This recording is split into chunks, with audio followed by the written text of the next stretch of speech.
Meenakshi Medical College Hospital and Research Institute, Kanchipuram. Accredited A+ by NAC.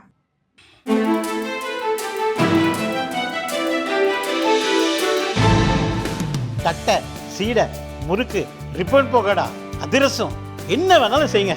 ஒரே ஒரு 5 litre இதய மந்த்ரா கடல் எண்ணெய் பேக் ஒரு மாசம் முழுசுக்கும் அத்தனை சமையல் முடிச்சு விடலாம். இதய மந்த்ரா. பாமக நிறுவனர் ராமதாசுக்கும் அவரது மகன் அன்புமணிக்கும் இடையே அதிகார போட்டி உச்சத்தில் இருக்கிறது. நிர்வாகிகளை நியமிப்பது, நீக்குவதிலும் இருவருக்குள் அதிகார சண்டை நடக்கிறது. ராமதாஸின் ஆதரவாளரான சேலம் மேற்கு எம்எல்ஏ அருள் அன்புமணிக்கு எதிராக பேசி வந்த நிலையில் அவரை கட்சியை விட்டே தூக்கினார் அன்புமணி. எம்எல்ஏவை நீக்கும் அதிகாரம் அன்புமணிக்கு இல்லை, தமக்கு மட்டுமே இருப்பதாக ராமதாஸ் கூறியிருந்தார். இதுவரை கட்சிக்குள் மட்டுமிருந்த அப்பா மகன் மோதல் தற்போது சட்டசபை வரை சென்றுள்ளது.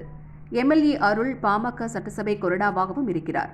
பாமகவில் இருந்து நீக்கப்பட்ட அவரை கொறடா பதவியில் இருந்து நீக்க கோரி அன்புமணியின் ஆதரவு எம்எல்ஏக்கள் வெங்கடேஸ்வரன், சதாசிவம், சிவக்குமார் ஆகியோர் சட்டசபை செயலாளர், சபாநாயகர் ஆகியோரிடம் மனு கொடுத்தனர்.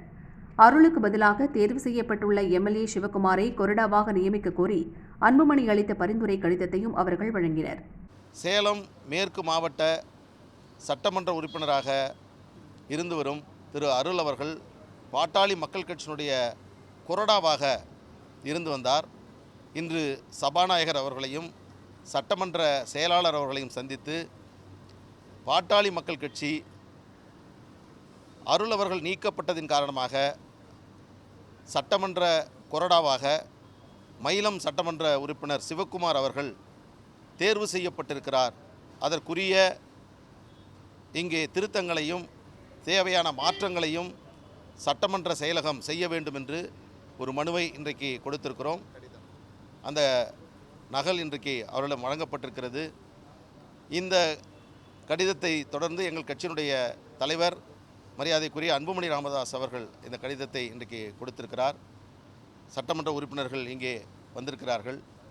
இதை எங்களுடைய கடிதத்தை அடிப்படையாக கொண்டு உரிய நடவடிக்கையை சபாநாயகர் அவர்களும் சட்டமன்ற செயலகமும் எடுக்கும் என்று நாங்கள் இந்த நேரத்தில் நம்புகின்றோம்.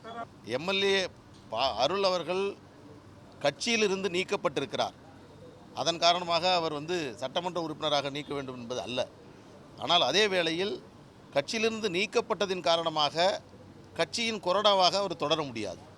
எனவே கொறடாவிலிருந்து அவரை நீக்க வேண்டும் என்று இந்த கடிதத்தை நாங்கள் கொடுத்திருக்கிறோம். இப்போது பாட்டாளி மக்கள் கட்சியில் 5 உறுப்பினர்கள் இருக்கிறார்கள். இப்போது தலைவர் திரு கௌரவ தலைவர் திரு ஜி.கே. மணி அவர்கள் உடல்நலம் சரியில்லை, அவரால் வர முடியவில்லை. இந்த 3 பேர் இங்கே வந்திருக்கிறார்கள். இதற்கு போட்டியாக எம்எல்ஏ அருள் பாமகவின் கொறடாவாக தானே தொடர்வேன் என்று ராமதாஸின் ஒப்புதல் கடிதத்தை கொண்டு வந்து சட்டசபை செயலாளரிடம் கொடுத்துள்ளார். பாட்டாளி மக்கள் கட்சியினுடைய சட்டமன்ற கொறடாவாக சேலம் மேற்கு தொகுதி எம்எல்ஏ அருளாகிய நானே தொடர்வேன் என்பதற்காக மருத்துவர் ஐயா அவர்கள் பாட்டாளி மக்கள் நிறுவனரும் தலைவருமான மருத்துவர் ஐயா அவர்கள் வழங்கிய கடிதத்தை சட்டப்பேரவை முதன்மை செயலாளரிடத்திலும் சபாநாயகருடைய தனிச் செயலாளரிடத்திலும் கொடுத்து விட்டு வந்திருக்கிறேன். இல்லை, அது முன்னாடி இருந்து நான் இருக்கிறேன். இப்போ புதுசாக கொடுத்துருக்கேன். அது அது எங்களோட ஐயா தான். ஆமாம், ஐயாவா தலைவர் ஜி.கே. மணி, தலைவர் ஜி.கே. மணி. தெரியல, இல்லை சரியாக தெரியல. கட்சியினுடைய தலைவரே இன்றைக்கி மருத்துவர் ஐயா தான். பாட்டாளி மக்கள் கட்சியினுடைய தலைவரே மருத்துவர் ஐயா அவர்கள் தான். பாட்டாளி மக்கள் கட்சியினுடைய தலைவராக மருத்துவர் ஐயா அவர்கள் நிறுவனராக இவ்வளவு நாள் இருந்தவர். 46 ஆண்டு காலமாக இந்த கட்சியை துவங்கி ஊமை ஜனங்களுக்காக உழைத்து கொண்டிருக்கிற மருத்துவர் ஐயா அவர்கள் தான் பாட்டாளி மக்கள் கட்சியினுடைய தலைவர்.